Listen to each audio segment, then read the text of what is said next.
generous introduction, and Anik as well. Thank you, John, for inviting me to this forum. And Dr. Craig, thank you for giving me the opportunity to share this platform with you. It is indeed my honor and great pleasure. I begin by praising God as usual. But before I go any further, I realize that debates, especially of a theological kind, generally are taken very seriously. Sometimes we get too serious, and I thought I'll just share this with you. On my way here, I picked this up as a piece of memorabilia. It says on it, "Montreal was so expensive, I could only afford half a mug." And indeed, it is only half a mug. And how this relates to tonight's debate, of course, is that in a debating situation, each side is expected only to present one side of the argument. And that is different from an academic discourse in which each person would have the obligation of presenting the whole discussion with all of its pros and cons, pluses and minuses, in favor and against, and so on. But for us to make sense of our debate, we have to think of the whole mug. We need to put together what Dr. Craig says and what I say. And in fact, our debate tonight will bring together, I hope, people in dialogue, Christians and Muslims, so that what one person knows will add to what the other person knows, and together we will complete the mugs. In fact, I would like to present this to my good friend, Dr. Craig.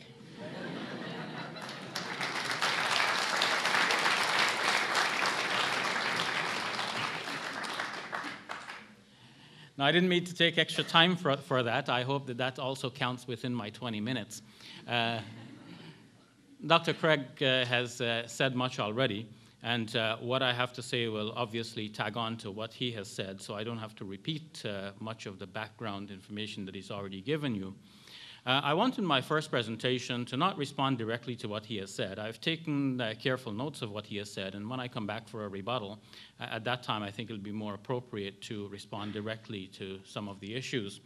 Here I'd like to lay out some broad points of my own, and naturally there's going to be some inevitable rebuttals indirectly to what he has said, but please bear with me for that. First, what does the Quran actually say about the crucifixion of Jesus? Actually, Muslim scholars are not very sure, and that is not something unique with regards to this reference regarding Jesus. The Quran is a book consisting of 6,000 and more verses, and they deal with a wide variety of subjects, many subjects just being touched upon. Some main important components of Muslim belief are expounded again and again, such as our belief in monotheism in one God, our belief in the communication from God through the Quran itself and the life of the Prophet Muhammad, on whom be peace, and our belief in the life hereafter. But apart from the most central and core concepts that the Quran teaches, other issues are touched upon very lightly, and that leaves Muslim commentators within a wide range of possibilities to give as a meaning of various verses. When it comes to the verse dealing with the crucifixion of Jesus, then, we're dealing with something that's peripheral to the belief of Muslims. It is central to the belief of Muslims to believe that Jesus is a prophet of God. And it is central to the belief of Muslims to believe in every verse of the Quran as a divine revelation. But that does not impose on Muslims to accept every interpretation of every verse. And as in this case, we have a variety of interpretations offered for Surah 4, verse 157.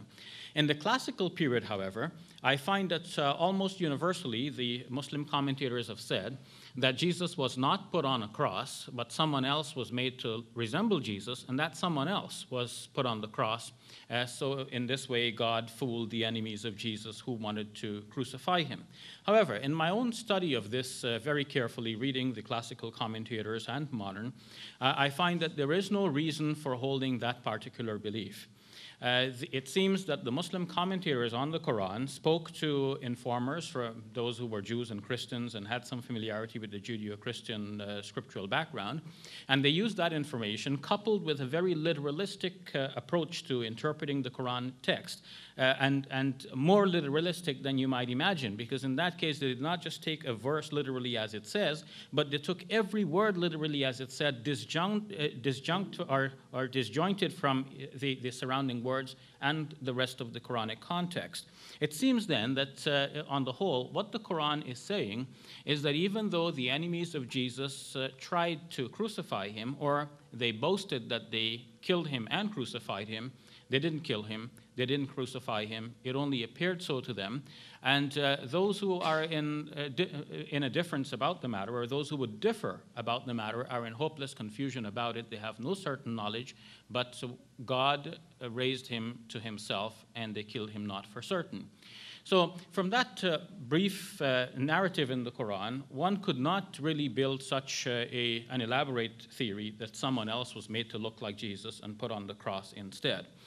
You may have questions about the specific wording of that passage and how the commentators came to their understanding that I've just explained, but we'll deal with that as it comes. So in brief then, it seems to me that the Quran does not necessitate the belief that someone else was put on the cross and does not deny the fact that Jesus was put on the cross. It just denies that the enemies of Jesus, who boasted that they killed him, really had the upper hand on him. And that, of course, can give rise to a variety of interpretations as well, of what really was the solution and what exactly happened. Well, as a Muslim, I'm not required to know what happened, because this is not one of the central beliefs of Islam, as I have explained to you, and I could be open to a variety of interpretations.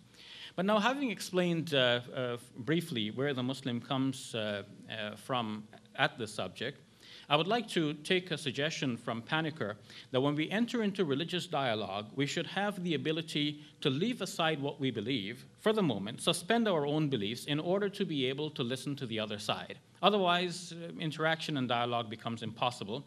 And if we're just simply in the debating mode trying to disprove, we may not be able to improve on what we believe or help others to improve on what they believe.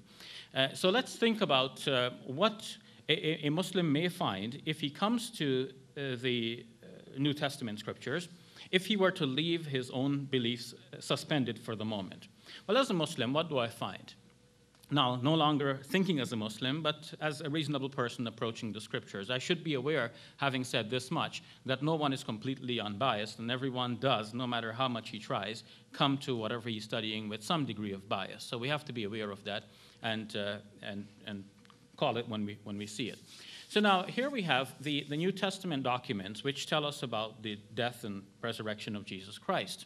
We have 4 Gospels. One of the Gospels is unique, the Gospel according to Luke, in that it is followed by a second volume, thus not ending with the resurrection appearances of Jesus, but also with something about the life and teachings of his disciples after him. So we get a fuller and connected account here, and we can see what happened with Jesus and what happened afterwards. So to zoom in on the portion that most concerns us tonight, we're looking at the last couple of chapters of Luke's Gospel. So Jesus is said to have been crucified on a Friday.